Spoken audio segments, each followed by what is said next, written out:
Bueno, entonces hoy vamos a seguir con el tema fiscal y particularmente, empecemos por favor, entonces les pido concentración. El que tenga una conversación lo puede hacer afuera. Vamos a seguir con el tema fiscal y particularmente con el tercer y último módulo de esta parte, el tema fiscal, es decir, de todo lo que tiene que ver con los ingresos y los gastos del Estado, del gobierno. Ya hemos visto en una primera clase cuál era la razón de ser del Estado. Mencionamos 5 razones, que yo supongo que las tienen presentes todos. Después vimos cómo funcionan los ingresos y los gastos del gobierno. Los ingresos básicamente en su mayor parte son provenientes de los impuestos. Vimos también la estructura de gastos, cuáles son los flexibles, los inflexibles. Y ya vamos a entrar en una tercera parte que tiene que ver con la sostenibilidad de la deuda pública y del gasto y de las finanzas del Estado. Como les digo, si tienen alguna conversación la pueden hacer afuera sin problema. O sea, esto no es obligatoria la asistencia a clase. Ustedes saben que no es obligatoria. Entonces vamos a ver hoy, último tema fiscal, la sostenibilidad. ¿De acuerdo? Y ya en la clase siguiente y en las que vienen vamos a entrar en la parte monetaria, de política monetaria y en tasa de cambio, ya para terminar esta materia. Entonces terminemos esta parte fiscal. Ahí tienen en la pantalla la evolución de la deuda del Gobierno Nacional Central, ya la habíamos visto en una clase anterior. Y fíjense ustedes cómo creció esa deuda, especialmente a partir de mediados de la década de los 90, de la última década del siglo anterior. Se disparó y viene un proceso de estabilización de la deuda, básicamente a partir del año 2002 y 2003, ya empieza a aplanarse la deuda. ¿Y qué fue lo que pudo haber pasado? Y ya habíamos dicho que un gobierno, un Estado es como una familia, ¿de acuerdo? Es una familia. Si la familia o la empresa o la persona o el Estado tiene ingresos que están por debajo de los gastos, pues por construcción, ¿qué es lo que sucede? Que esa persona, familia, empresa o el Estado se está endeudando.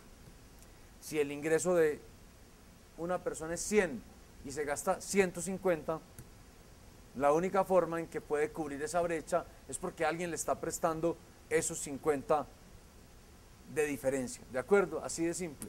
Entonces, ¿qué fue lo que pasó en esos años, es decir, en la segunda parte de la última década del siglo pasado, del 94 en adelante? Que el gobierno empezó a gastar por encima de los ingresos corrientes.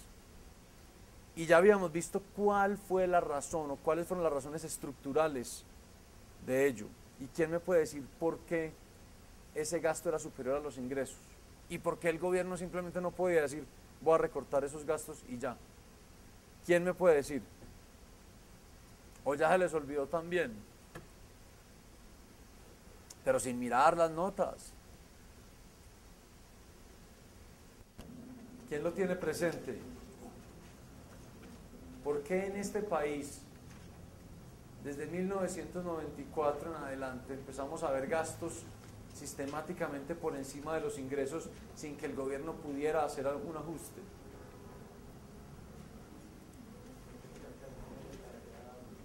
Exacto, ¿cómo se llama? No solo a los municipios, también a los departamentos. ¿Cómo se llamaba eso? Se llama eso, ¿cómo se llamó en su momento? Las transferencias territoriales, que inducían una inflexibilidad muy grande, pero eso sumaba a otra cosa también, a las pensiones, exactamente.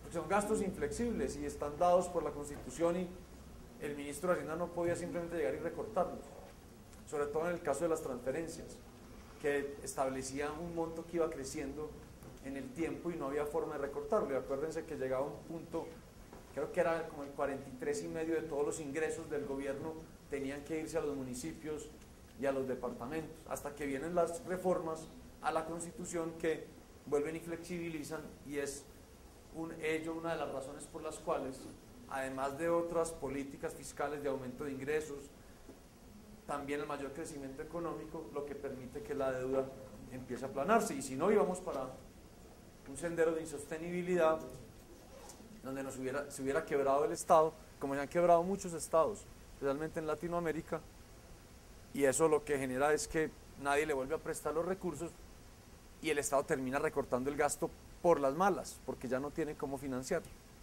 Y es el peor escenario, el peor mundo de todos.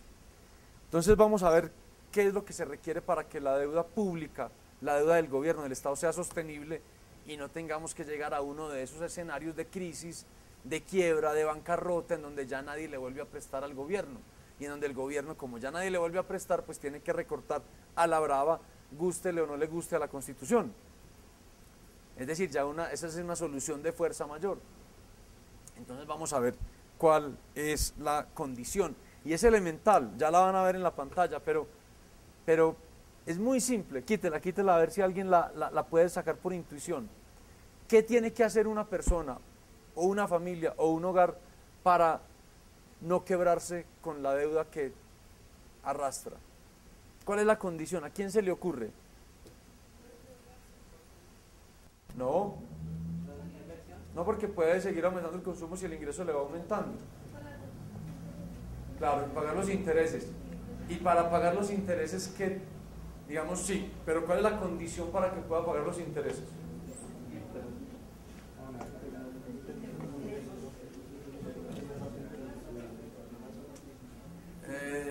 Es muy simple, y es, si yo arrastro una deuda y tengo que pagar intereses sobre esa deuda, en la tarjeta de crédito, por ejemplo, en algún momento mis ingresos tienen que ser suficientemente amplios y por encima de los gastos para que yo pueda cubrir los intereses. Porque si no, ¿yo qué estoy haciendo? Empiezo a endeudarme para pagar intereses y eso empieza a explotar, se vuelve insostenible. Si yo empiezo a endeudarme para pagar los intereses que arrastro, eso al principio puede funcionar, pero llega un momento en donde es insostenible. Entonces, para que la deuda de cualquier persona, de cualquier ser humano, de cualquier empresa, de cualquier hogar, de cualquier estado, sea sostenible, es esto que tenemos en la pantalla. Se debe garantizar que ese nivel de endeudamiento no crezca al infinito, a perpetuidad, o sea, no siga ese sendero casi que explosivo que veíamos en Colombia entre 1993, 94 y 2003, 2004. Y eso a su vez que requiere que en promedio, algo que llamamos el superávit primario es porque excluye los intereses, sea suficiente para cubrir los intereses de la deuda que se viene arrastrando. Ya vamos a ver un poquito más qué quiere decir eso, pero miren que es totalmente lógico.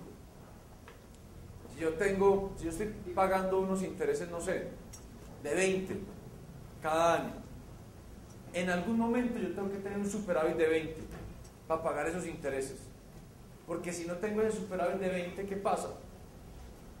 ¿Qué pasa si tengo un superávit de 10 y mis intereses son de 20 todos los años? Que ese superávit de 20 me permite pagar 10 de los intereses y quedan otros 10 que no tengo cómo pagar con ingresos corrientes, entonces me toca endeudarme para pagar esos intereses.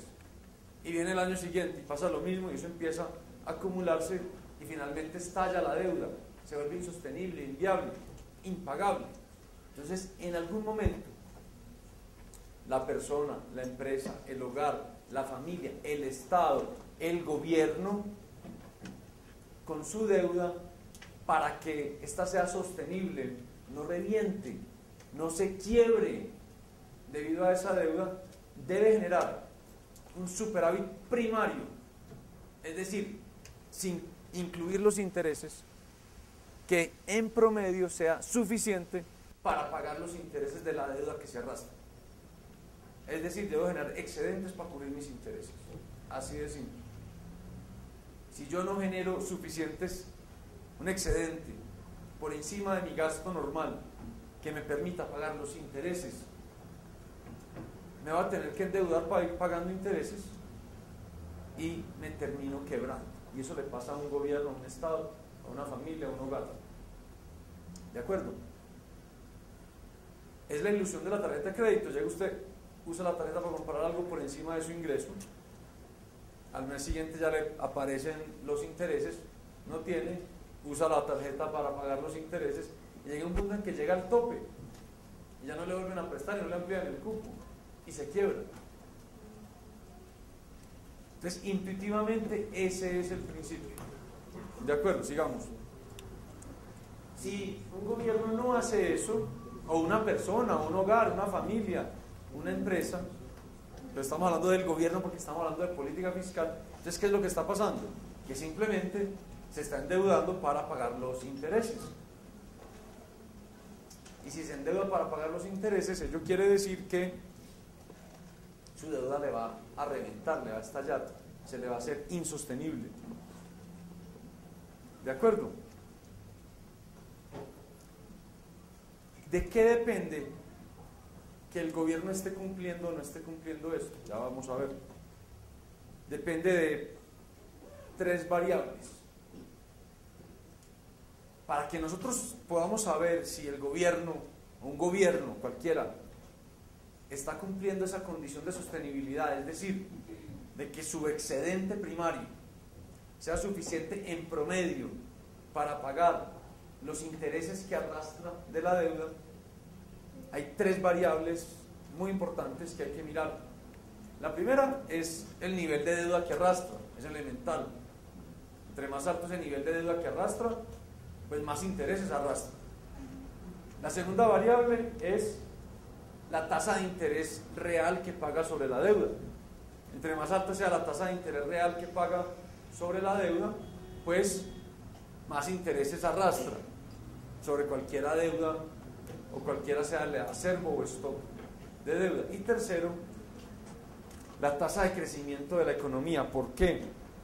Porque esa es la que al final del día determina la capacidad de tributación y de generación de ingresos de la economía para el Estado para que pueda honrar la deuda. Entonces fíjense, no pierdan de vista ese principio que ya hemos dicho, el superávit primario, no es el superávit total, el primario, que es el que no me incluye ni me suma ahí en los gastos los intereses, tiene que ser en promedio suficiente para cubrir los intereses que se arrastran, ¿de acuerdo? Y para ver si eso se está cumpliendo o no, miramos el nivel de deuda, la tasa de interés que se está pagando sobre la deuda y el nivel de crecimiento de la economía. ¿Alguna pregunta hasta este momento? Pues muy claro. Entonces no hay preguntas, muy bien. Entonces, sí. El superávit primario es el que no me incluye los intereses. O sea, sería ingresos menos gastos excluyendo intereses. Los intereses. Si yo tengo gastos por comida de 10, gastos por intereses de 5, los gastos totales son 15. Y si tengo ingresos de 10, ¿cuánto es el balance total? 10 menos 15. Listo, eso es normal. Primario sería quitando los 5 de intereses. ¿De acuerdo? Si es claro, es muy simple. Si yo tengo ingresos, no sé, no voy a usar ese porque.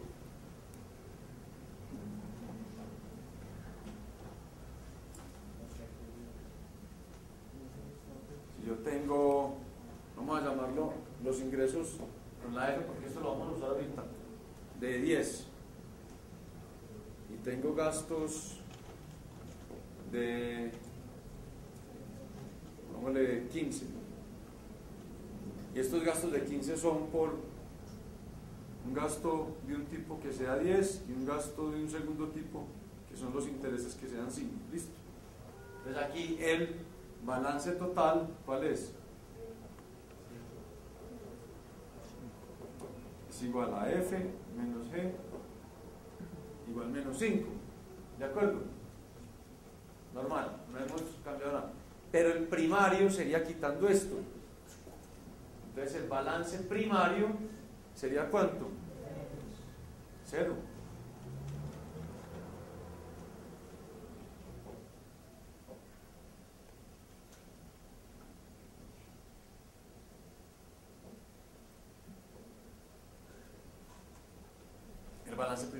cero, porque no estoy incluyendo los intereses. ¿Por qué no los incluyo?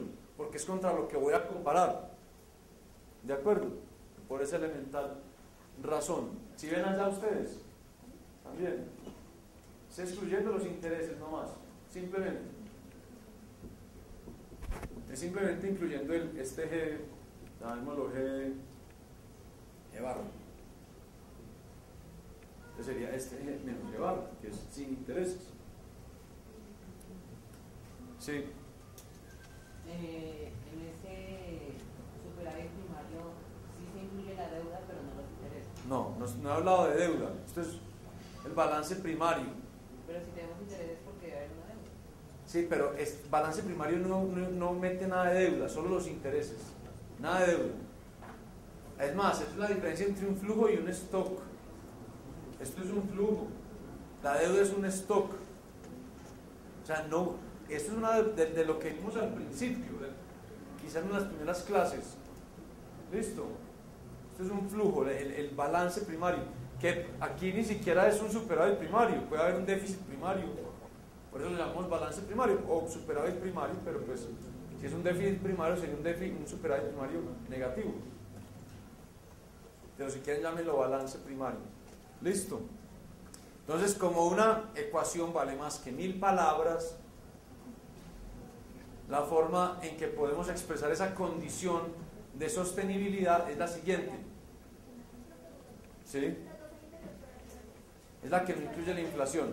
Pero por ahora, eso lo vamos a ver más adelante, pero por ahora hablemos solo de los intereses. ¿Listo?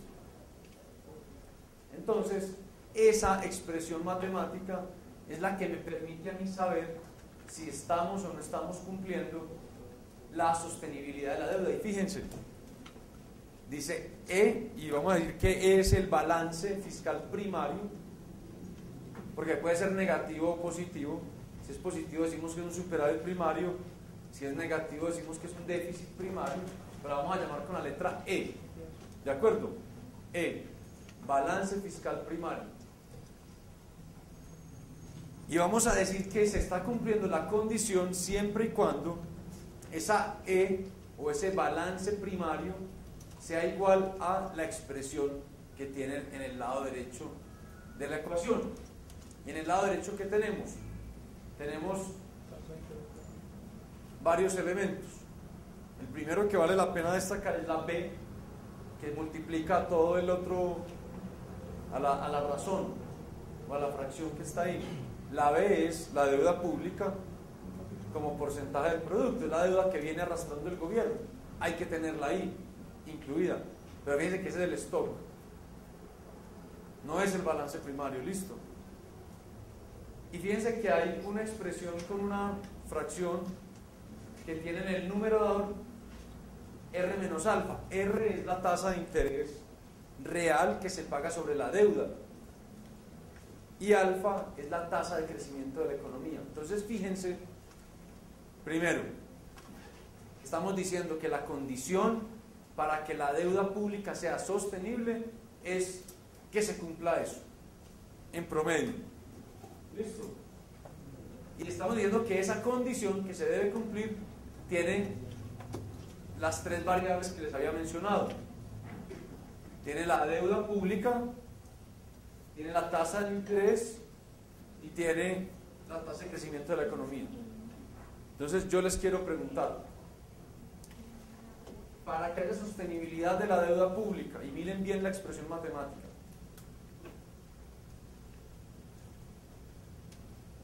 ¿cómo debe ser el balance primario ante un mayor nivel de deuda? ¿Debe ser mayor o menor? ¿Quién dice mayor? Una persona. ¿Quién dice menor? Otra persona. ¿Y el resto? ¿Igual? ¿O no dicen? Por eso, concentrémonos. Para que haya sostenibilidad de la deuda pública, ahí tienen la condición. Para que haya sostenibilidad de la deuda pública, ¿cómo debe ser el balance primario? ¿Mayor o menor? Ante, no he terminado. ¿Ah? ¿Sí ven? O sea, calma y piensen tranquila y racionalmente. Para que haya sostenibilidad de la deuda pública, ¿cómo debe ser el balance primario de ese gobierno? ¿Puedo terminar? O sea, es que no, de verdad. ¿Eso qué muestra? Que ustedes lo hacen algo automático y sin pensar. O sea, déjenme terminar la pregunta. Para que haya sostenibilidad de la deuda pública, ¿cómo debe ser el balance primario del gobierno, mayor o menor, voy a terminar, ante una mayor deuda pública?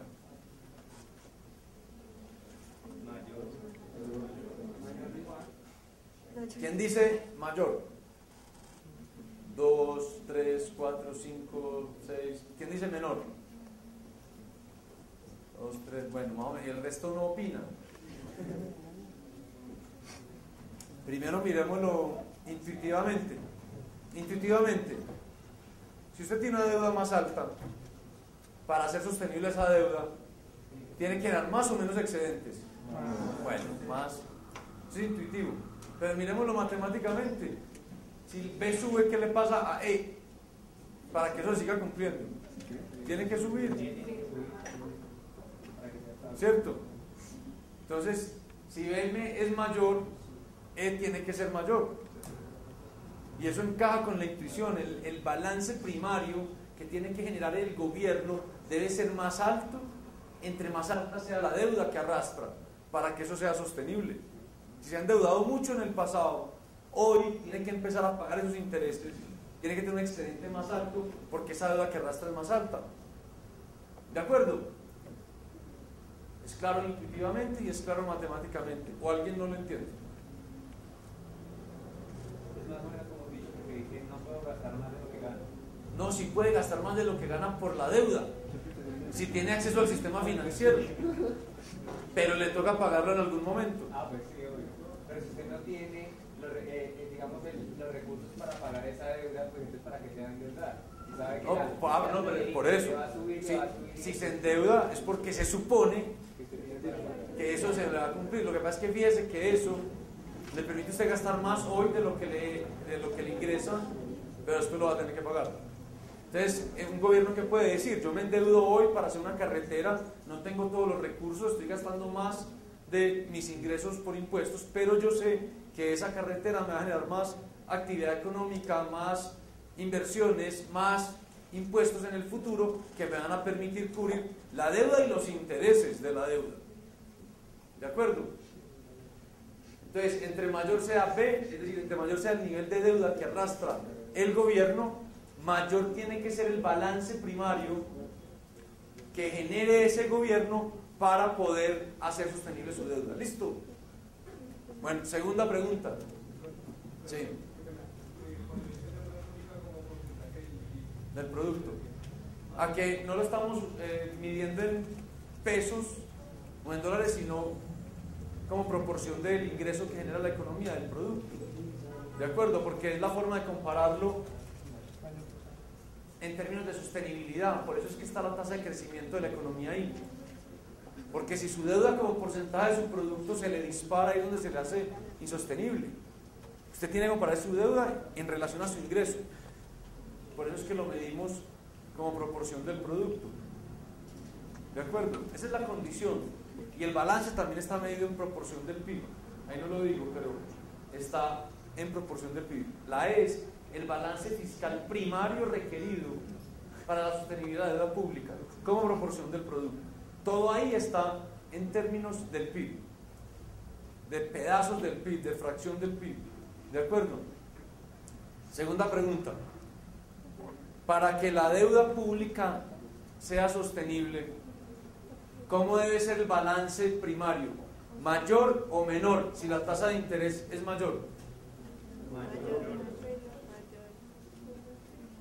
¿Quién dice mayor? ¿Por qué? Alguien que me diga intuitivamente por qué. ¿Alguien? ¿Quién puede decir intuitivamente por qué? Pues porque la tasa de interés es el porcentaje que está de la deuda. Si el porcentaje más alto sobre la deuda claro, está sirviendo está pagando más por la deuda. Están cobrándole más intereses sobre cualquiera sea el nivel de deuda que arrastre. Entonces, si la tasa de interés que le cobran es más alta, usted va a tener que generar un balance primario más alto para poder cubrir esos intereses y hacer sostenible su sendero de endeudamiento. Pero matemáticamente también es elemental. Díganme, si R sube, E debe ser más alto o más bajo, ahí en esa expresión. Más alta porque está en el numerador. Fácil, ¿sí o no? Muy bien. Entonces miren que ya tenemos dos, digamos, intuiciones o resultados que son elementales. Entre mayor sea el nivel de deuda, en la expresión la B, como proporción del PIB, por supuesto, y entre mayor sea la tasa de interés que me cobran por esa deuda, pues mayor tiene que ser el excedente primario, el balance primario que debo generar como gobierno para hacer sostenible la deuda, porque mayores son los intereses que pago. Por lo tanto, necesito generar un excedente más alto y para no terminar endeudándome para pagar los intereses. ¿De acuerdo? Y eso, pues que parece tan complicado, lo puede aplicar una persona para su economía, es exactamente lo mismo. Muy bien, ahora vamos con la tasa de crecimiento de la economía. Entonces, intuitivamente, díganme antes, siquiera sin mirar la expresión matemática, si la tasa de crecimiento de una economía es más alta, si una economía crece mucho más rápido, para que haya sostenibilidad de la deuda pública, el balance primario debe ser mayor o menor. Menor, ¿por qué? ¿Quién dice menor? Intuitivamente, ¿por qué? Porque si yo tengo más ingresos y me toca pagar menos, pues estaría afirmando que le está diciendo. A ver, no, eso no entendí, eso es como tautológico, eso es como sí porque sí, no. O sea, si mi deuda es menor... No, y la tasa de crecimiento de la economía. Si la tasa de crecimiento es mayor, sí, pues yo voy a tener que pagar, yo voy a pagar menor. sí, exacto, lo otro está quieto, lo otro es el disparo. Si vas a ganar más, pues ¿cómo trabajar? No, pues casi, pero yo creo que tiene el concepto, pero es muy simple. ¿Verdad? Si la economía está creciendo más, el gobierno tiene más de dónde pagar, exacto, más ingresos de dónde, tiene más ingresos corrientes. Listo, así de simple. Pero mírenlo matemáticamente. ¿Qué pasa sin tener que sacar la derivada? Simplemente a ojo, si alfa sube, ¿E sube o cae? ¿Por qué? ¿Por qué? ¿Por qué? ¿El primero? ¿Cuál es el primero? Eso es el numerador. Sí. No, alfa. Por eso tenemos nuestro interés menos nuestra tasa de crecimiento. Entonces, si nuestra tasa de crecimiento creció, va a ser mayor que nuestra tasa de interés. Va a ser ahí. Sí, y se va a poder pagar. No, puede seguir dando positivo. No, porque la idea es que sea mayor que nuestro... No, en la idea no. ¿Qué dice la expresión? Si la tasa de crecimiento... Yo sé que lo tienen claro, pero es que es importante que lo sepan explicar.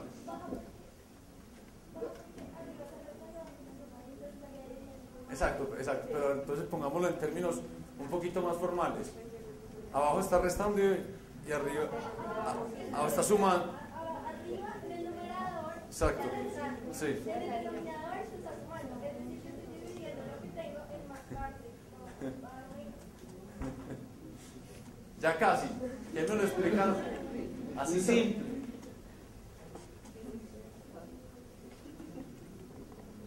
Pero esa es la idea, o sea, si en el numerador está con el signo negativo, pues yo subo eso, el numerador es menor. Y si abajo está sumando, entonces si aumenta alfa, el denominador es más grande, luego toda la fracción es menor. Sin ambigüedad, cualquier movimiento en alfa hacia arriba, cualquier aumento en alfa, reduce toda la expresión. Exacto. Sin ambigüedad. La otra, pues que a los que sepan es sacar la derivada y también les va a dar negativo. De que cambia E, la derivada parcial de E con respecto a alfa, les tiene que dar sin ambigüedad negativo. A los que sepan, los que tengan claro el cálculo diferencial, pero pues lo puede uno mirar simplemente abajo y también es fácil deducirlo. Pero entonces fíjense el concepto, y es muy simple, sobre la sostenibilidad de la deuda pública de un gobierno. Un gobierno, para que pueda garantizar que su deuda pública es sostenible, tiene que cumplir esta condición en promedio, no solo en un año, sino en el mediano y largo plazo. Y esa condición a su vez exige que si la deuda pública es más grande, como proporción de todo lo que produce la economía, el gobierno tiene que generar más superávit primario. Si la tasa de interés que los prestamistas le cobran al gobierno sobre esa deuda es más alta, el gobierno también tiene que generar más balance primario o superávit primario para cubrir esos intereses y hacer sostenible la deuda. Pero si la tasa de crecimiento de la economía sube, el gobierno puede relajar el balance primario que genera para hacer sostenible la deuda. ¿De acuerdo? ¿Está claro para todos? Que esa es la condición.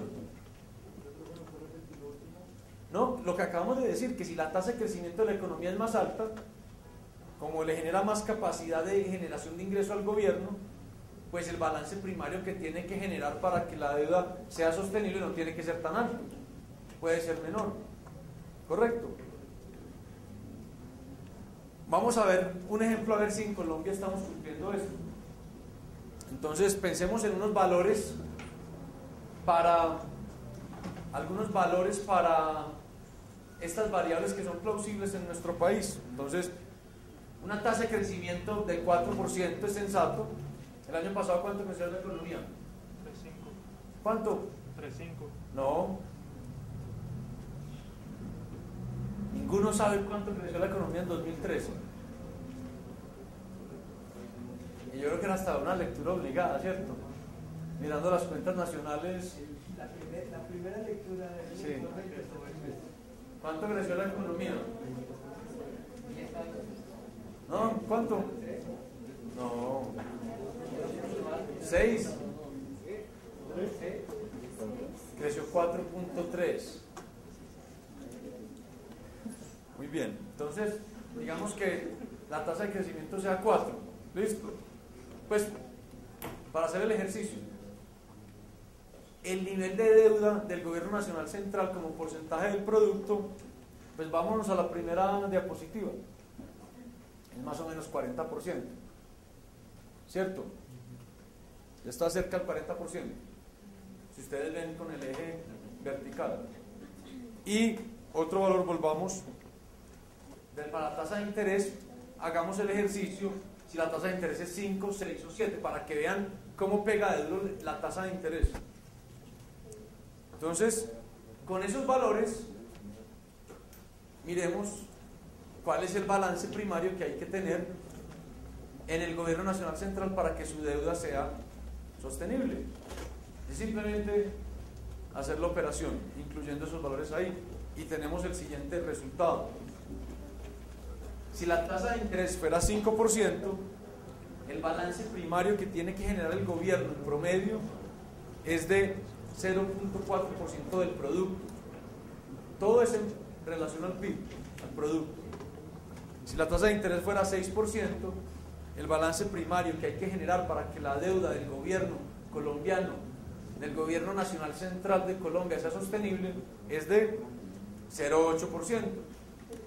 Y si la tasa de interés fuera 7%, la real es muy alta, eso no es lo que pagamos, pero si subiera hasta allá, el balance primario que tuviera que generar el gobierno nacional central en promedio para hacer sostenible la deuda es 1.2% del PIB. ¿Quién sabe cuánto es el PIB de Colombia?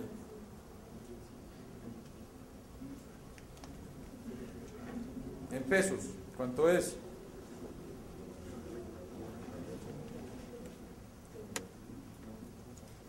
¿Cuánto es el PIB? ¿Cuánto fue el PIB del año pasado? Bueno, les repito la pregunta, ¿cuánto creció el PIB el año pasado? ¿No saben? Lo vimos hace 2 minutos. Ah. ¿Cuánto? ¿4? 4.3. ¿Y cuánto es el PIB? ¿Cuánto es el PIB? ¿A cuánto produce este país en un año? ¿Cuánto produjo el año pasado? Más o menos, redondeando. 100 pesos, 1000 pesos, 1 millón, 1 billón, 5.000 billones, trillones. 100.000 millones. 100.000 billones. 100.000 billones. ¿Qué es eso? O sea, trillones. O sea, 100 trillones.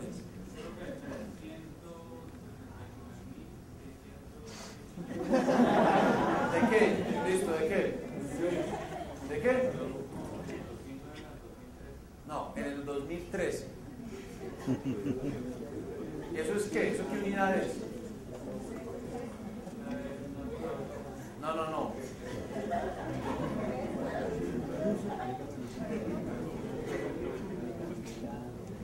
¿Cuánto fue el PIB en el año 2013?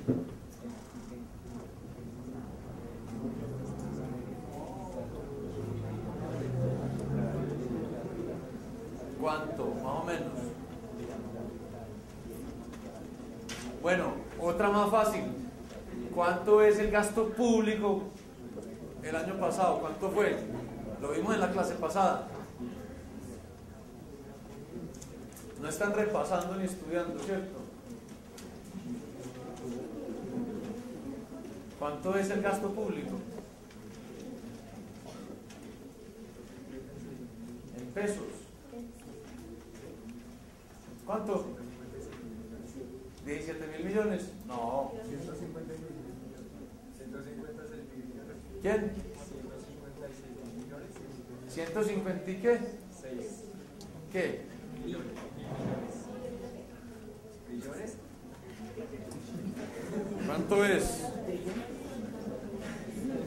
Eso lo deberían saber.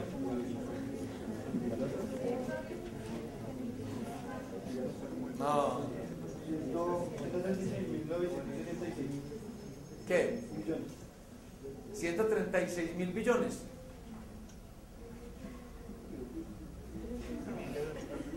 No, miren, en serio, esto lo pregunto yo y puede parecer cómico, pero no lo es. Porque esto lo que demuestra es que no están afinados en los temas y los conceptos de la clase. Porque, pues sí, ahorita es muy chistoso, pero la verdad es que no lo es. Y esto han sido todo lecturas obligadas, y esto lo hemos visto en clase. Y la única forma en que, por lo menos fue mi experiencia, nos puede ir bien en la universidad si todo el tiempo estamos repasando todo lo que se ha visto hasta el momento. Y yo sé que a veces hay mucha tentación de salir un viernes a parrandear, pero créanme que es mucho mejor para su vida en el mediano y largo plazo que usen ese tiempo para repasar. Así sientan que no tienen una tarea o un quiz por estudiar, es mucho más productivo sentarse a repasar. Así no sientan que tienen una tarea inminente o un taller inminente, un quiz inminente o un parcial inminente. Porque miren, no tienen presente ni siquiera cuánto había crecido la economía el año pasado, y era parte de las lecturas obligadas, y ni siquiera fueron capaces de responderme cuánto fue el gasto público el año pasado cuando lo vimos en la última clase, como tener una orden de magnitud. Pues sí, fue casi 137 billones de pesos, no miles de billones, no fue así, fue billones. Entonces el PIB más o menos el año pasado fue de 700 billones de pesos, lo cual quiere decir cuánto es más o menos el gasto público como proporción del PIB.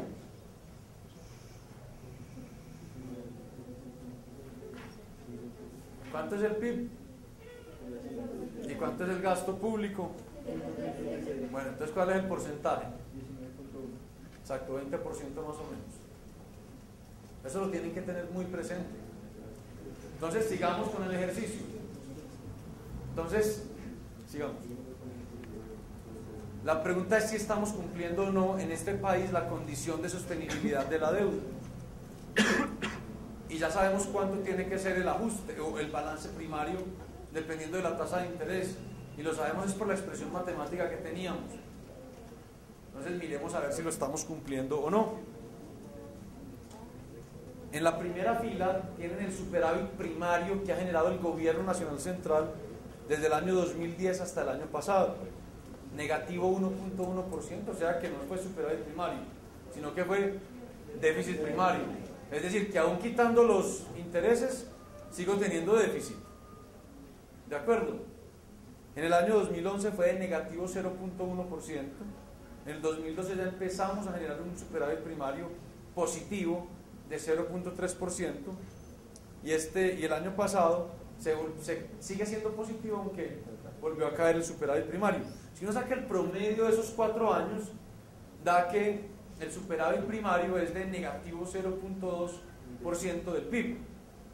Es decir, en promedio, en los últimos 4 años, si yo quito los intereses de mi balance fiscal, estoy en déficit todavía. Entonces me estoy endeudando no solo para pagar el gasto corriente, sino los intereses. ¿De acuerdo? Eso quiere decir que tiene que haber un ajuste. Y cuando yo le sumo los intereses al superávit primario, pues llego al balance o al déficit total. Entonces lo sumo y miren los pagos de intereses que hay que hacer y queda uno con déficits del Gobierno Nacional Central de 3,8%, en la fila de abajo 2,8%, 2,3% y 2,4%. ¿Por qué? Miren, por ejemplo, el año 2012, tengo un superávit primario de 0,3%, pero un gasto de intereses de 2,6%. Eso quiere decir que el déficit es de 2,3%, porque es la primera fila menos la segunda. Ese es el déficit total. Sí. Porque si es el déficit total ahí, porque es negativo. ¿En dónde? Bueno, sí, eso depende. Sí, yo lo pongo ahí para que nos quede claro que es déficit. Desde que tengas claro qué es, está bien, o sea, llámalo como quieras. O sea, es cierto, yo lo podría poner un superávit total, integridad negativo, y eso sí es un déficit. ¿De acuerdo? Sí, pero es un tema de denominación, pues yo creo que para mí es como más claro así, pero lo importante es tenerlo claro. Entonces, fíjense, el año pasado teníamos un superávit primario de 0.1%,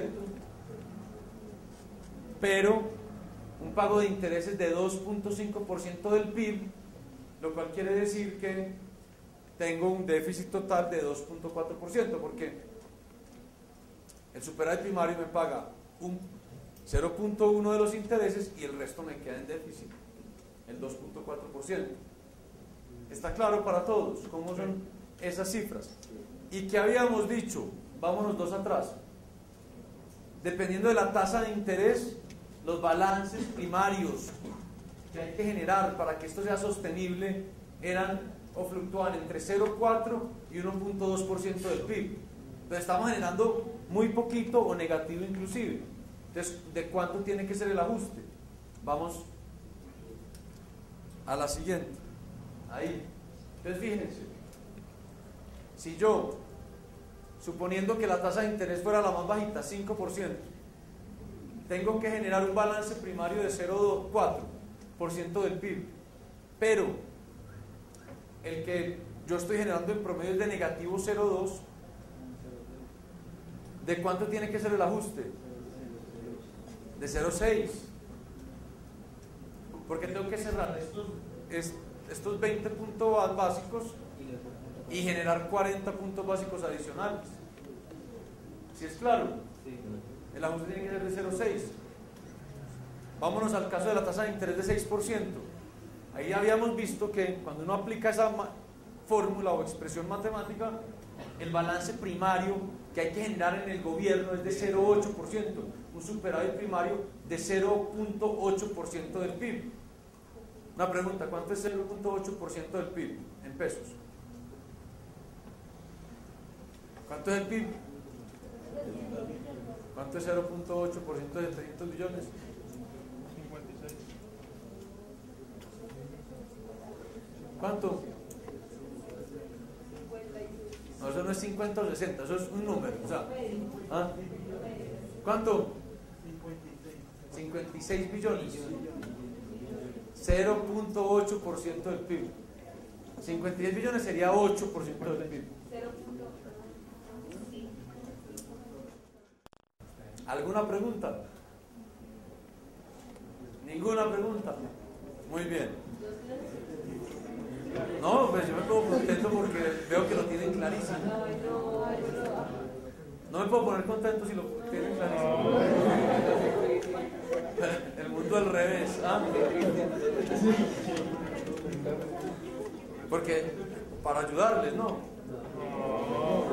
Entonces, ajustes de esos, para que los pongamos en perspectiva, representan más o menos lo siguiente: que el gobierno tiene que generar ingresos adicionales, gústenos o no, entre 4.2 billones y 8.4 billones, o tiene que recortar gastos, los flexibles, los que puede recortar, porque acordémonos que casi todo es inflexible, porque casi todo está dado por la Constitución, para transferencias, para pensiones, para otro tipo de transferencias.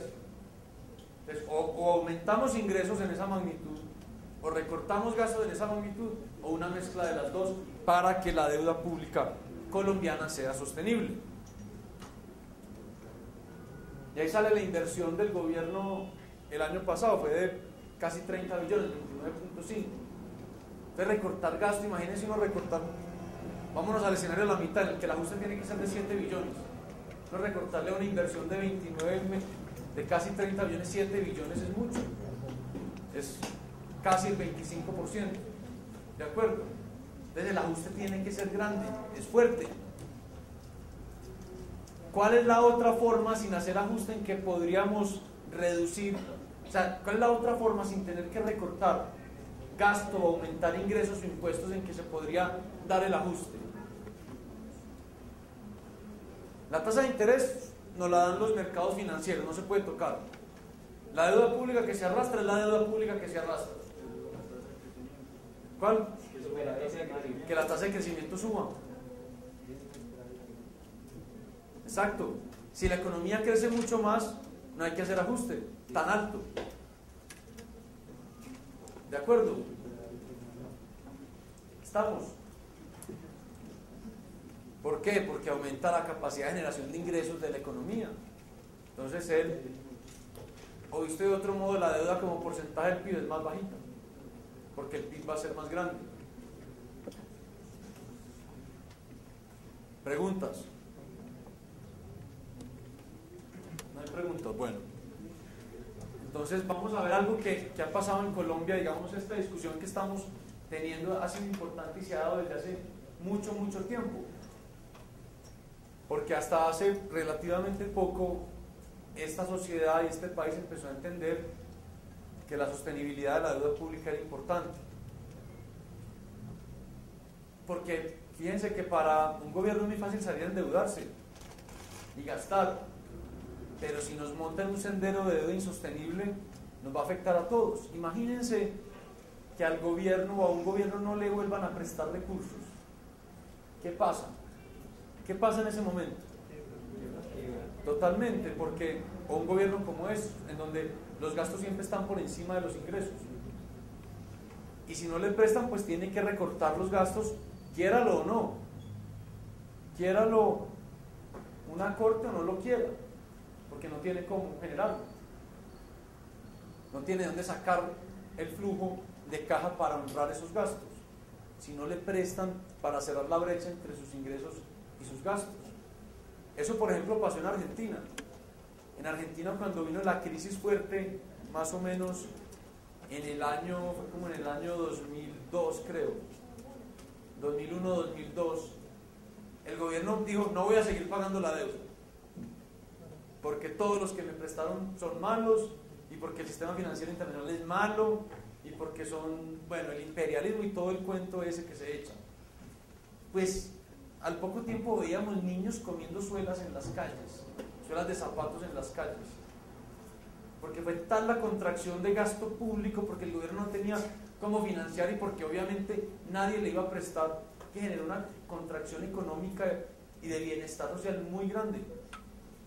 Y este país ha sido de los poquitos en Latinoamérica que nunca ha incumplido la deuda, y eso nos ha ganado una reputación muy buena en los mercados financieros domésticos e internacionales que no podemos perder. Pero es de los únicos países en Latinoamérica que nunca deshonró la deuda, que nunca se montó en un sendero de deuda explosivo, que cuando se montó lo empezó a corregir, como lo vimos en la gráfica del principio. Y eso es muy importante, eso hay que preservarlo. Entonces, debido a todas esas lecciones y aprendizajes, en este país, como sociedad, tomamos la decisión de introducir en la Constitución, para que quede allí grabado en piedra, el derecho a la sostenibilidad fiscal. ¿Qué es eso tan raro? El derecho a que haya sostenibilidad fiscal. Y eso suena raro porque uno piensa el derecho a la vida, el derecho a la libertad, el derecho a la libre expresión, el derecho a la movilidad, el derecho a la sostenibilidad fiscal. Eso suena raro, ¿no? Pero es que si no hay sostenibilidad fiscal, ninguno de los otros derechos son posibles. Porque si no hay sostenibilidad fiscal, yo no tengo cómo pagar al ejército. Y entonces, ¿dónde está el derecho a que me cuiden la vida y la libertad y el patrimonio? Yo no tengo cómo pagar a los maestros, entonces ¿dónde está el derecho a la educación?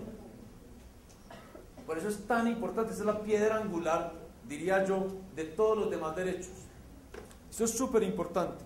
Entonces, esto fue un acto legislativo. Un acto legislativo es el procedimiento por medio del cual se cambia la Constitución desde el Congreso de la República, y fue el acto legislativo número 3 del año 2011. Introdujo el criterio de sostenibilidad fiscal en la Constitución. Si ustedes se leían la Constitución antes, tiene como 300, yo no sé cuántos artículos, todo ordenaba gasto, gasto, gasto, gasto, gasto. Y hablaba por allá, ya muy lejos, de ingresos para el Estado. Y claro, es muy bonito que a todo el mundo le dieran carro, casa, beca, de todo, eso es muy lindo. Pero si no es sostenible fiscalmente, es inviable. Es una ilusión, es una utopía, es un espejismo. Entonces, ¿a quién no va a querer decir que no? Yo quiero que todos los colombianos sean muy felices y todos tengan carro, casa, beca, acueducto, salud, educación, todo lo que quieran y sueñen. Eso es muy lindo. Pero es inalcanzable si no hay sostenibilidad fiscal, si no es viable económicamente. Entonces, cuando se introduce esto en la Constitución, eso fue hace poquito, eso fue hace menos de 3 años, se convirtió en un deber de todas las ramas del poder público que haya sostenibilidad fiscal en este país y un derecho de los ciudadanos. ¿Esto qué quiere decir? Que todos los fallos y las sentencias de los jueces que ordenan a que el gobierno gaste, donde dice usted vaya y gaste y le da esto a esta persona, tienen que modularse o adaptarse a la sostenibilidad fiscal de este país. Es decir, que antes de pagar lo que los jueces ordenan que hay que pagar, hay que analizar la sostenibilidad de las finanzas públicas. Esto quiere decir que, claro, hay derechos fundamentales y hay que buscar la equidad en este país. De eso no cabe la menor duda. Y que el Estado no puede dejar de buscar eso diciendo es que no hay sostenibilidad fiscal. No, pero que se entiende que esos derechos fundamentales y la búsqueda de la equidad, que recuerden que era una de las razones, de las 5 razones para que exista el Estado. Eso no es posible y es inalcanzable si la sostenibilidad fiscal no está garantizada. Y eso yo sé que parece elemental. Hoy, aquí en esta clase, todos ustedes dirán, pero pues eso es obvio. Pues no era tan obvio, sigamos. Hasta hace muy poquito, en las cortes y en los jueces, la línea de pensamiento era ordenar el gasto sin pensar en la sostenibilidad fiscal. Y lo mismo en la academia. En la mayoría de escuelas de derecho de este país, se creía que esa parte de la sostenibilidad fiscal era secundaria. Entonces, un juez decía, usted gobierno tiene que darle tantos recursos a esta persona para garantizarle su derecho X, y que eso había que cumplirse, pasara lo que pasara. Pues finalmente se entendió que eso no es así, que yo no puedo ordenar gasto pase lo que pase, porque si no es sostenible fiscalmente es inviable. ¿Y de dónde se saca entonces el recurso para que pueda hacerse ese tipo de gasto?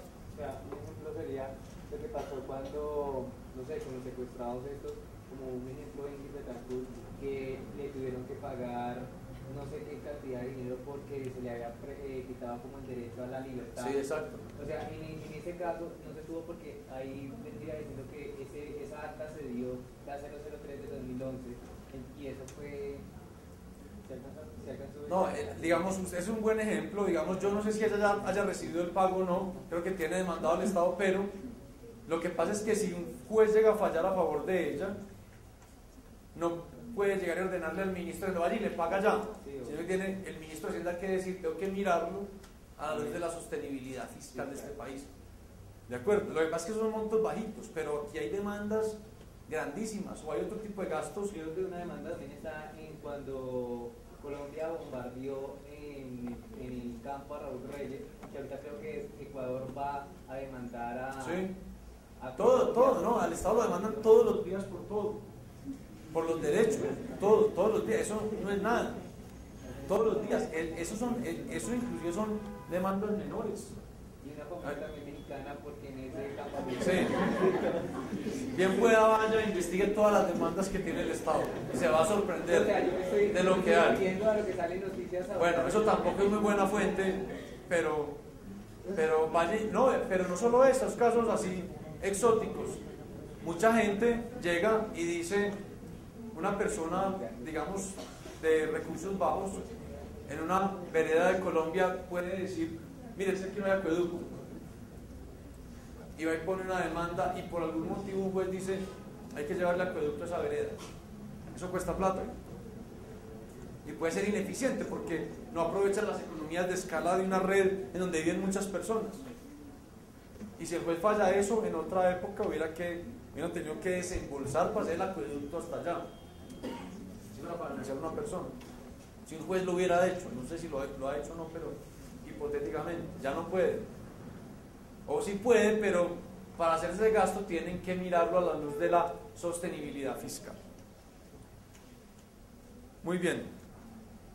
Pero en últimas, si no hay sostenibilidad fiscal, los demás derechos, desde la vida hasta el último o el menos importante de todos, no son alcanzables. ¿Listo? Y eso ya está grabado en nuestra Constitución. Y lo otro, que también fue un avance importante en la legislación, es la regla fiscal. En el año 2011 también salió una ley, que es la 1473, que impone una regla fiscal a este país. Porque digamos lo que está en la Constitución es como la parte filosófica. Pero ya la regla fiscal es lo que aterriza un plan de acción concreto para que las finanzas públicas sean sostenibles. Inclusive esa regla fiscal también es muy importante porque articula o permite o induce una política fiscal contracíclica, que también hemos visto que es una política fiscal contracíclica. ¿Qué es en las expansiones ahorramos, en las contracciones desahorramos o desacumulamos, es decir, yo dejo mi sendero de gasto quieto independientemente de la fluctuación cíclica del ingreso. Entonces la regla fiscal ya llevó a la legislación, a la ley, esto que hemos visto en esta clase. Y eso es muy importante porque antes no era así. Introduce también un concepto que es importante que lo conozcan, que se llama, digamos, los estabilizadores automáticos. ¿Qué son los estabilizadores automáticos? Nada más y nada menos que la materialización de la política fiscal contracíclica. ¿Qué quiere decir esto? Que el déficit fiscal aumenta automáticamente durante una contracción económica. ¿Por qué? Porque los ingresos fiscales caen y el gasto se queda quieto. Y esto quiere decir que el gobierno no se va a poner a aumentar los ingresos para que el déficit no aumente. Porque era lo peor, y eso se hacía antes. Venía una contracción económica, caían los ingresos del gobierno. Y entonces, ¿qué hacía el gobierno para no cambiar el nivel de gasto? Subía los impuestos. En medio de una contracción económica, aumentándose los impuestos a las empresas y a los hogares. Totalmente contraproducente. ¿Correcto? Aquí esta regla dice no, deje que los estabilizadores automáticos funcionen. Si hay una contracción económica y por eso caen los ingresos del Estado, porque caen los impuestos, el recaudo tributario, no cambia el nivel de gasto. déjelo quieto. Miren, si van a hablar por teléfono, háganlo afuera, por favor. Aquí no es obligatorio estar, lo pueden hacer afuera sin ningún problema. Entonces, es automático, ¿por qué? Porque automáticamente cae el nivel de ingreso del gobierno y el gasto no tiene por qué cambiar, dice esta regla fiscal. Esta regla fiscal está pensando en sostenibilidad y en maximizar el bienestar social, en atenuar lo que llamamos como, ¿qué es eso que no nos gusta a los seres humanos de las fluctuaciones? ¿Cómo se llama eso? Aversión al riesgo.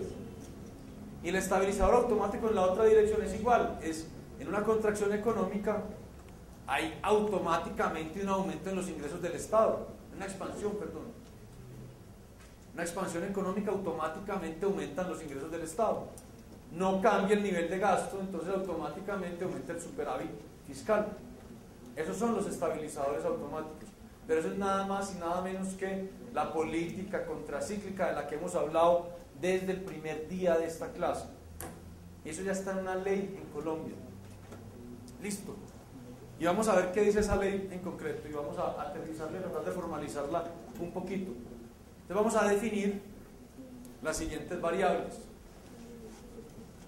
Vamos a decir que la E es el balance del gobierno, el balance fiscal total en el periodo T. E sub T es el balance fiscal del gobierno en el periodo T. ¿Qué es el balance fiscal? La diferencia entre ingresos y gastos en el periodo T. Del gobierno. ¿Listo? Vamos a decir que la F en el periodo T se refiere a los ingresos fiscales del gobierno en el periodo T. Y la G son los gastos del gobierno en el periodo T. Estas primeras tres definiciones. Ingresos, gastos y balance fiscal en el periodo T, en el año T. Muy simple, listo. Vamos a usar la misma notación para hablar de estas mismas variables en términos estructurales. Ahí no se ve muy bien, pero con una barra encima vamos a decir que tenemos el balance estructural del gobierno en el periodo T, el ingreso estructural del gobierno en el periodo T y el gasto estructural del gobierno en el periodo T. Ingresos totales, ingresos estructurales, gastos totales, gastos estructurales, balance total, balance estructural. Ahorita vamos a ver la diferencia. La diferencia es el ciclo económico. Entonces, vamos a decir que la F en T con una C arriba es el ingreso fiscal atribuible al ciclo económico. Es lo que se mueve todos los años por el ciclo. Vamos a decir que la F con una M y una E arriba es cualquier ingreso extraordinario, por ejemplo, de una bonanza mineroenergética. Ya va a ser más claro en un segundo. Y la G con dos Cs arriba, vamos a ver que es el gasto contracíclico. Entonces fíjense que tenemos las tres primeras variables son el balance, los ingresos y los gastos del gobierno en cada periodo del tiempo, totales. Cuando le ponemos una barrita a esas letras o variables, vamos a decir que es lo mismo, el balance, los ingresos y los gastos, pero estructurales, que no tienen que ver nada con el ciclo, independientemente del ciclo económico. Y vamos a introducir un ingreso atribuible al ciclo, que es el que tiene la C, un ingreso extraordinario que puede venir de una bonanza mineroenergética, que es el que tiene la M y la E, y un gasto también que puede ser de ciclo, un gasto contracíclico, que es cuando ponemos las dos Cs encima de la G. Son solo definiciones, que ahí las tienen, ¿de acuerdo? ¿Alguna pregunta sobre estas definiciones? Muy bien. Entonces, sigamos. Entonces, fíjense que vamos a definir el ingreso total de un gobierno, el ingreso fiscal total de un gobierno, como la suma del ingreso estructural, el que tiene la barra, más el ingreso por el ciclo económico, más el ingreso mineroenergético. que es un ingreso extraordinario, que es cuando hay una bonanza, se descubrió petróleo, eso me da un ingreso adicional de una sola vez. Vamos a decir que el gasto del gobierno en T, en el periodo T, en el año T, es el gasto estructural, que tiene una barra encima, más el gasto contracíclico, el gasto atribuible al ciclo. Correcto, las dos primeras expresiones. Y vamos a decir entonces que el balance fiscal total es la diferencia entre el ingreso y el gasto, definidos así. Entonces bajo esto al ingreso, esto como gasto, y me queda esta expresión que yo puedo reorganizar. ¿Está claro? Es solo una definición de lo que es el balance fiscal total y estructural. ¿Está claro acá? El ingreso fiscal es el estructural más el cíclico más el extraordinario por una bonanza. El gasto total es el estructural más el contracíclico. Y por lo tanto, el balance es que la diferencia entre el ingreso y el gasto. Esos tres elementos los tengo como el ingreso y estos dos elementos como el gasto. Y ese es el balance. Y yo puedo reordenar un poquito esos términos, como lo ven ahí, para deducir que el balance fiscal es el balance estructural, es decir, la diferencia entre el ingreso estructural y el gasto estructural, este, y el resto, que es lo que es cíclico o extraordinario. Y con eso podemos concluir que el balance fiscal total es igual al balance estructural más los ingresos del ciclo más los ingresos extraordinarios por una bonanza minero-energética, descontando el gasto contracíclico, que es la última expresión. ¿Está claro?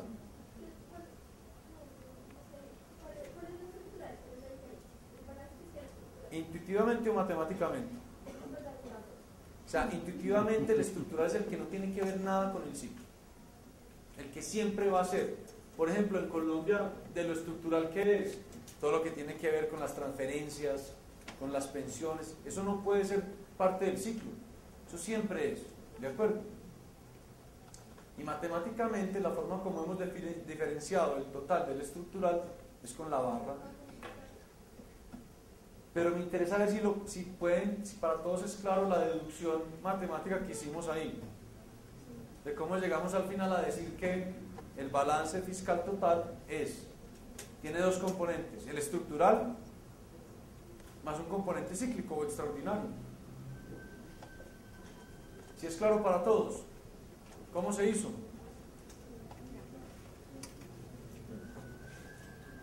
Entonces voy a suponer que sí.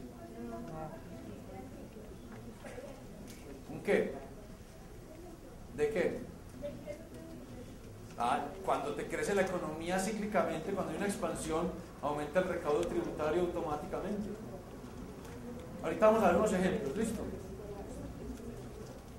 Pero fíjense que estamos llegando a la conclusión que el balance fiscal total es el estructural más unos elementos cíclicos o extraordinarios. ¿Listo? Sí. ¿Cómo?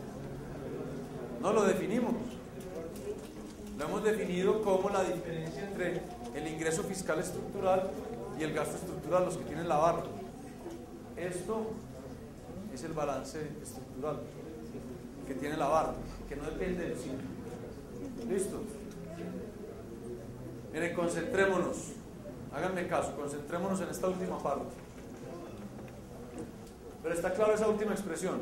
Y yo puedo reordenarla y quiero pasar o definir qué es el balance estructural. Entonces, ¿qué voy a hacer para definir el balance estructural? Pues voy a dejarlo solo y a restar este término de lo que tengo en la mano izquierda de la identidad. Entonces, sigamos.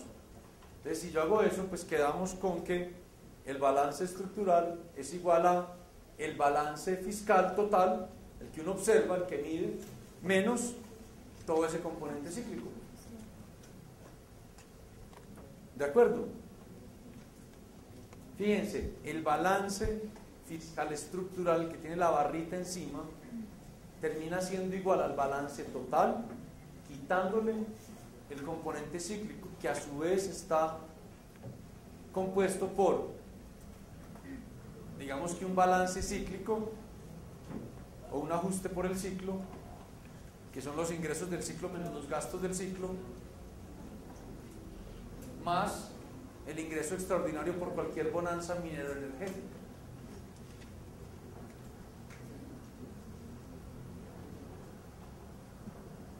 Es claro, intuitivamente tiene sentido, o sea, el estructural es el total quitando el componente cíclico, o el total es el estructural más el componente cíclico. Digamos, si uno lo pudiera pensar gráficamente, yo tengo aquí el balance y esto es el tiempo. Uno podría pensar que el balance, digamos, estructural es algo así, y el balance cíclico, o el balance total, perdón,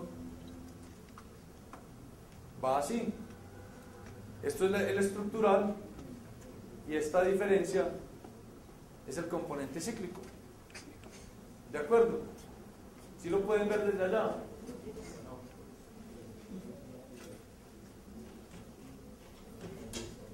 Ahí, un poquito mejor. O sea, lo que estoy tratando de decir es que en el balance también hay ciclo y un componente permanente o estructural. Entonces, el componente cíclico es esta diferencia y el estructural es esto, es hasta acá. El estructural y el cíclico, este sería el E total y este sería el E barra. Entonces estamos mostrando ahí que el E barra es que el E total menos lo que es atribuible al ciclo. Si ven, el E total, la barra es el estructural, perdón, con barra, esta línea es el total menos este componente del ciclo, que puede ser positivo o negativo. Lo mismo pasa con el producto, todo tiene un ciclo y una tendencia, un ciclo y una parte estructural. Y es lo que está ahí expresado. Entonces fíjense que el componente cíclico tiene el ingreso por el ciclo, el gasto contracíclico y cualquier gasto extraordinario, cualquier ingreso, perdón, extraordinario por una bonanza minero-energética. Inclusive uno podría refinar más esto y meterle gastos extraordinarios de una sola vez, no contracíclicos, por ejemplo una guerra. Hay que hacer un gasto de una sola vez por la guerra, algo así, o un desastre natural. ¿Listo?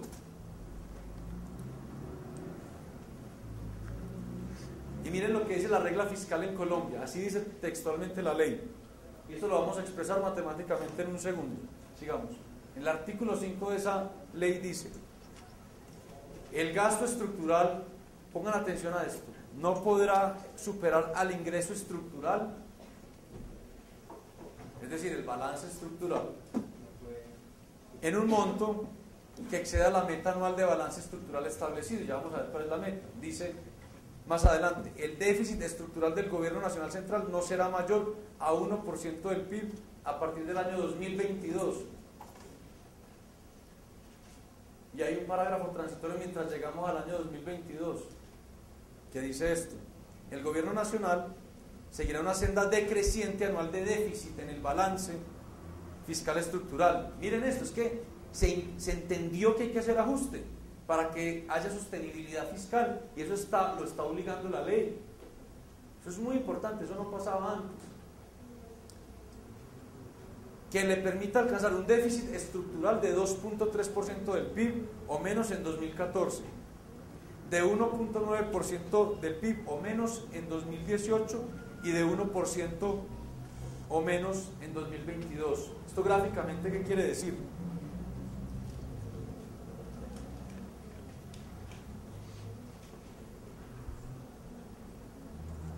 Que en este país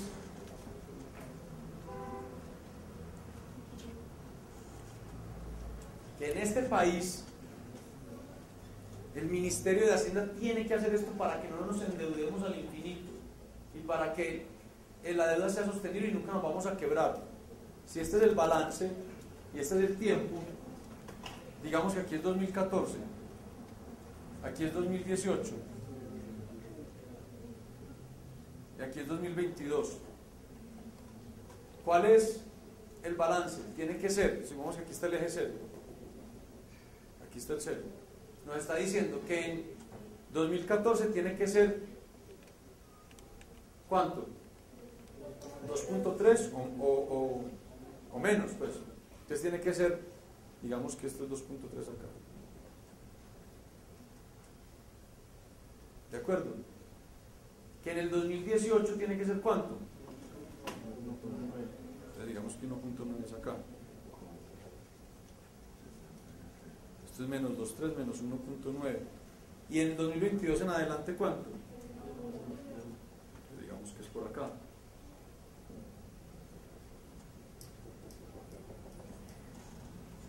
Está diciendo tiene que ser por lo menos así. Ir mejorando el balance estructural.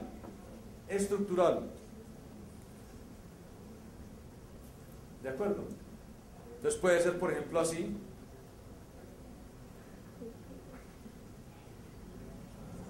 Y 1% de en adelante. Le está imponiendo al gobierno, independientemente del presidente que esté, ese sendero de balance estructural. Ello, fíjense, independientemente del balance total. Ese es el estructural.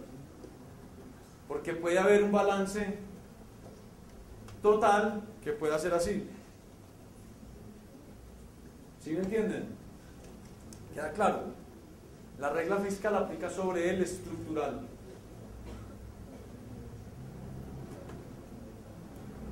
Pero alrededor del estructural puede cambiar el balance total dependiendo del ciclo. Y es por eso que se activan los estabilizadores automáticos. Entonces veamos un ejemplo. O digamos cómo podemos expresar matemáticamente con las definiciones que hemos utilizado. Pues si tienen una conversación la pueden hacer afuera, tranquilamente. No tienen que estar acá. De verdad, y para nosotros es mejor. Para mí, si necesitan conversar, que lo hagan afuera, porque me desconcentran. Entonces la regla fiscal que dice lo siguiente, matemáticamente, siguiente, esa, que el balance estructural, la E barra, tiene que ser mayor o igual a negativo 2.3% en todo T del 2014 en adelante. Tiene que ser mayor o igual a negativo 1.9% para todo T del 2018 en adelante.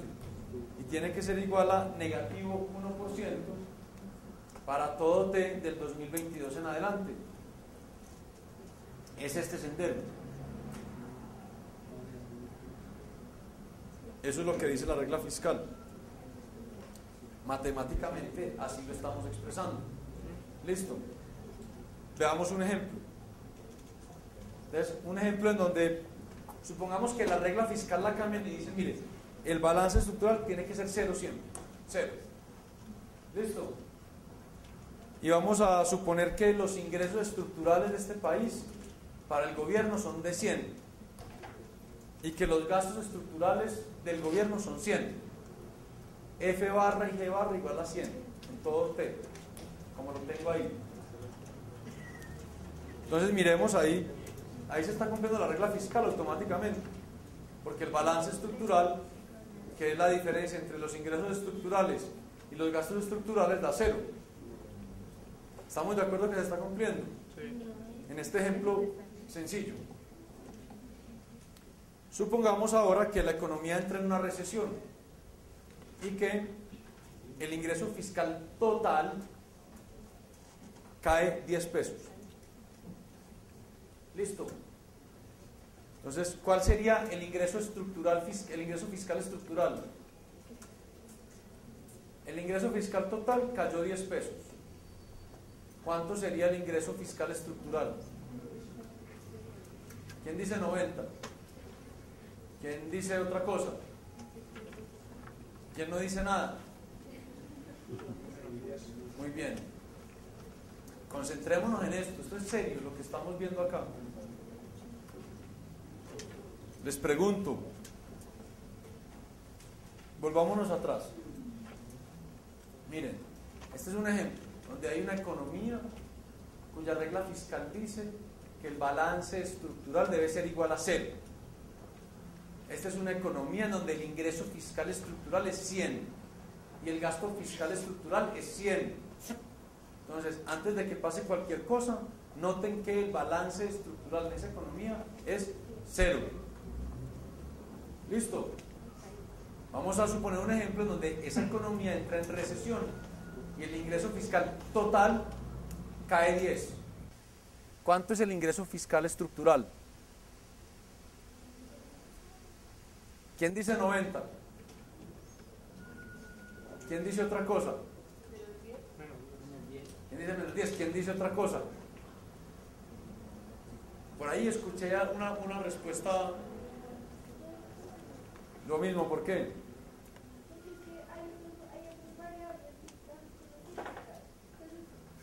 Exactamente, o sea, es que miren la pregunta, yo volví atrás. El ingreso fiscal estructural es 100. El ingreso fiscal total cae 10. ¿En cuánto es el ingreso fiscal estructural? Sigue siendo 100. Lo otro es cíclico, porque además noten la razón que yo les di para la caída en el ingreso fiscal. ¿Cuál fue? ¿Cuál es la razón por la cual cae el ingreso fiscal en este ejemplo? ¿Qué? ¿Qué dijiste? Exacto, dije recesión. Luego la caída es cíclica. Entonces noten que el ingreso fiscal estructural sigue siendo 100, ahí está, F barra 100. El ingreso fiscal cíclico es menos 10. Y por lo tanto el ingreso fiscal total, que es la suma de los dos, es 90. Total 90, estructural sigue siendo 100. ¿Está claro? Es más fácil de lo que parece. Entonces el ingreso fiscal total, pues cuando uno suma el estructural más el ciclo más el minero energético que aquí uno aplica, que es 0, da 90. ¿El gasto estructural cuánto es en este ejemplo? Sigue siendo 100. No hemos dicho nada de gasto cíclico. Tampoco. Entonces, ¿el gasto total cuánto es? 100. Entonces, para mirar la regla fiscal, yo mido es el ingreso, el balance fiscal estructural o total.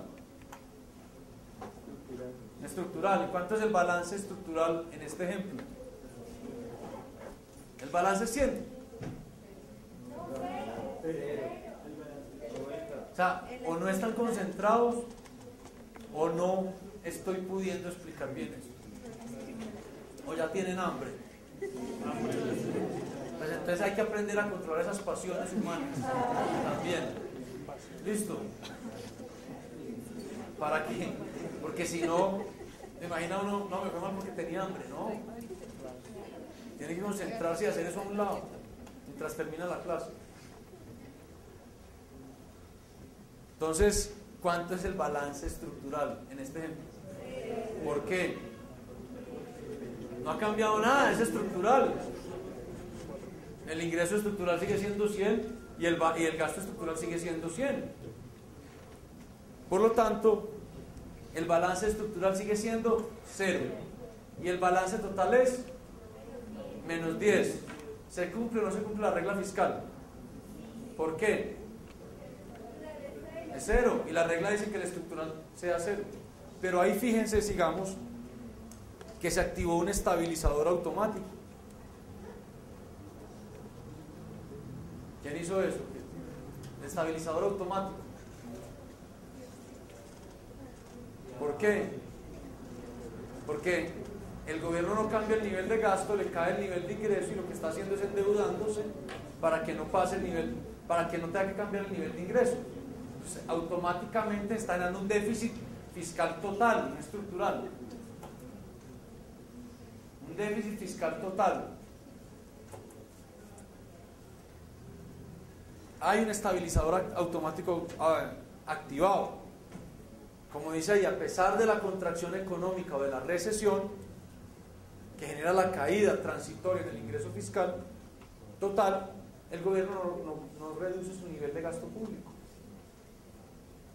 Es decir, nos está protegiendo por esa aversión al riesgo. Eso quiere decir que el gobierno está endeudando en ese periodo para no tener que reducir el gasto. Está aplicando o está permitiendo que el estabilizador automático funcione. No está poniendo a que se compense el ingreso por otro lado cobrando más impuestos. No está tampoco reduciendo el nivel de gasto. Está permitiendo que aumente el déficit transitoriamente. ¿Por qué? Porque el estructural sigue siendo cero. Y lo que importa en el mediano y largo plazo es el estructural. ¿De acuerdo? Vamos a otro ejemplo. Supongamos que en esa economía se mantiene la regla fiscal que dice que el balance estructural debe ser igual a cero. Y supongamos que, entonces ya sabemos, atrás, ejemplo 2, sí. Sabemos que el ingreso fiscal estructural es 100, el gasto fiscal estructural es 100 y por lo tanto su balance fiscal estructural 0. Entonces supongamos ahora que se encuentra un yacimiento de petróleo que nos aumente el ingreso fiscal en 10. ¿Cuánto es el ingreso fiscal estructural? ¿Quién dice 100? ¿Quién dice 100? Nadie. ¿Quién dice 110? 100. Entonces, ¿quién dice 100? ¿Por qué no levantan la mano cuando digo quién dice 100? Es 100. El ingreso fiscal estructural es el estructural y no ha cambiado. Ni por el ciclo, ni por la bonanza mineroenergética. Sigue siendo 100 el ingreso fiscal estructural. ¿El ingreso cíclico cuánto es? 0. No hemos hablado ni de expansión ni de contracción. 0. Y el extraordinario por bonanza mineroenergética es 10. Por lo tanto, el ingreso fiscal total es y el estructural es 100. Muy bien. ¿El gasto estructural cuánto es? 100. ¿Y el total?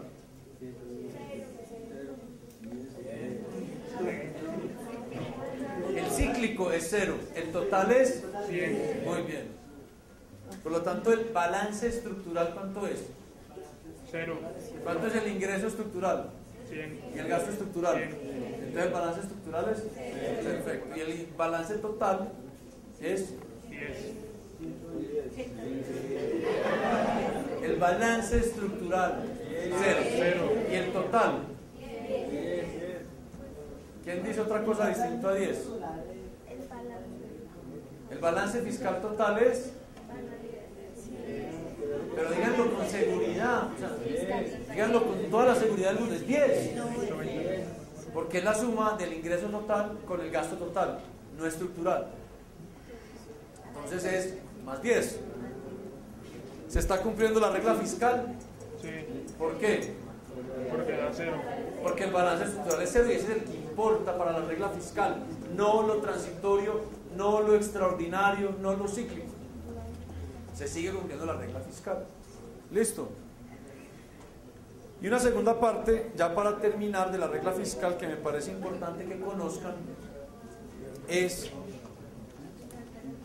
lo que induce a la política contracíclica. Dice una parte o el artículo 6 de esa siguiente, de la regla fiscal, que el gobierno nacional podrá llevar a cabo programas de gasto como política contracíclica cuando se proyecte que en un año particular la tasa de crecimiento económica real estará 2 puntos porcentuales o más por debajo de la tasa de crecimiento económico real de largo plazo. Yo sé que esto suena enredado, pero ya lo vamos a formalizar matemáticamente. Y siempre y cuando se proyecte igualmente una brecha negativa del producto.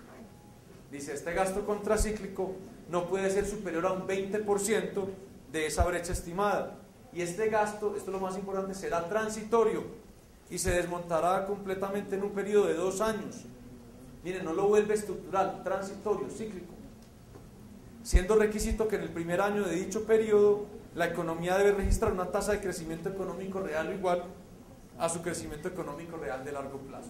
Yo sé que eso suena denso, con hambre les debe caer bien pesado, pero como una expresión matemática vale más que 1000 palabras, toda esa retórica la podemos expresar de la siguiente manera. Si definimos las siguientes variables, digamos que Y barra es el PIB estructural de la economía, es el que tendríamos si toda la capacidad instalada estuviera siendo utilizada, es el PIB estructural, si todas las máquinas están funcionando y si todas las personas que pueden y quieren trabajar están trabajando. O sea, alfa la tasa de crecimiento de la economía y alfa con barra la tasa de crecimiento estructural, es decir, la tasa a la cual puede crecer estructuralmente la economía. Entonces, la regla fiscal en la parte del gasto contracíclico se puede expresar de la siguiente manera. Fíjense ustedes,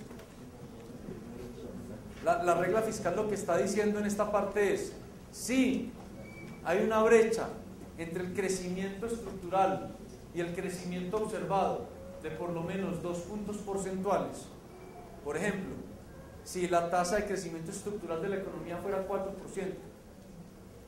y estamos viendo una tasa de crecimiento real de 2%, ahí se cumple esa primera condición. ¿De acuerdo? Esa es una primera condición. Y la segunda es que la brecha del producto sea positiva, es decir, o negativa, si la definimos así, que la tasa de que el producto de la economía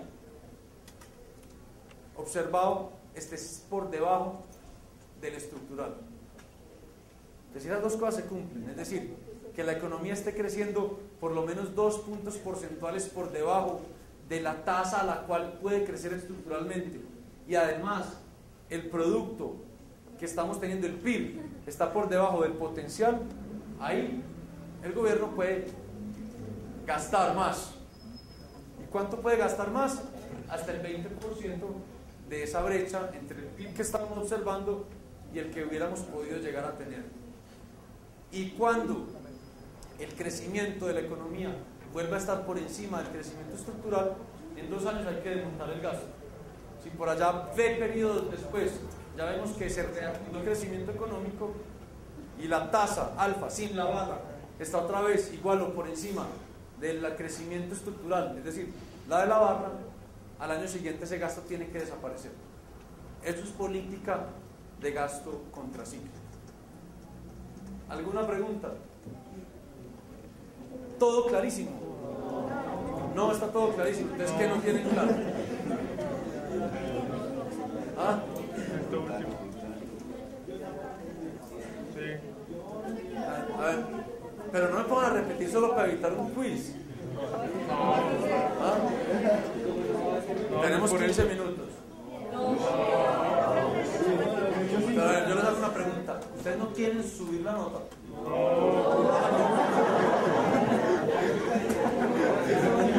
Entonces, lo hacemos el miércoles. Miércoles, obviamente, con más cosas que lo haríamos ya. No, como cuáles, no, todo entra, todo el tiempo, todo entra, todo el tiempo se puede incluir todo, pero esto créanme que no es por molestarlos ni fastidiarlos, es para que estén concentrados en la temática de la clase. Es la única forma en que uno pasa y pasa bien las materias, teniendo presente absolutamente todo lo que se ha cubierto desde el día 1 a la hora 0. ¿Listo? ¿Ah? Bueno, ¿cuáles son las preguntas que tienen de esto? ¿Ah? Esta es una segunda parte de la regla fiscal. Ya hay una parte que dice el balance estructural tiene que ser -1 a partir del 2022 y eso, y dimos unos ejemplos hipotéticos diciendo que debe ser 0. Listo, jueguen con esos ejemplos, les recomiendo, antes del miércoles y el jueves. Y hay una segunda parte de la regla fiscal que básicamente le dice al gobierno: no solo tiene que cumplir usted ese balance estructural que se le dice, sino que cuando la economía se le desacelera o entra en recesión, usted puede gastar más. transitoriamente para reactivar la economía. Y es eso, y le dice, pero para poder hacerlo tiene que cumplir dos condiciones. Primero, que el crecimiento se haya caído 2 puntos por debajo del potencial, es decir, que el alfa esté por lo menos 2 puntos por debajo del alfa barra. Si el alfa barra es 5 y usted observa un crecimiento de 1%, está 4 puntos por debajo. ¿Le está cumpliendo o no esa condición? La está cumpliendo. Y mire si el producto de su economía, el PIB, está por debajo del producto potencial. O sea, no solo que esté creciendo por debajo, sino que el nivel de producto de PIB esté por debajo del potencial. ¿De acuerdo? Y ahí puede gastarse hasta el 20% del PIB. Puede hacer gasto público con eso, puede hacer carreteras, infraestructura, casas para acelerar la economía otra vez. Pero eso no puede ser eterno. Cuando la economía esté creciendo otra vez a la tasa potencial, que en este ejemplo es de 5, tiene que desmontar ese gasto en 2 años. Es eso. Listo. Repasen bien esto, repasen bien el ejemplo. Y el miércoles y jueves hacemos un quiz sobre estas. Taller. ¿Cuál es la diferencia para ustedes entre taller y quiz? Claro, no entiendo. Si hablan de uno, les entiendo, pero no entiendo.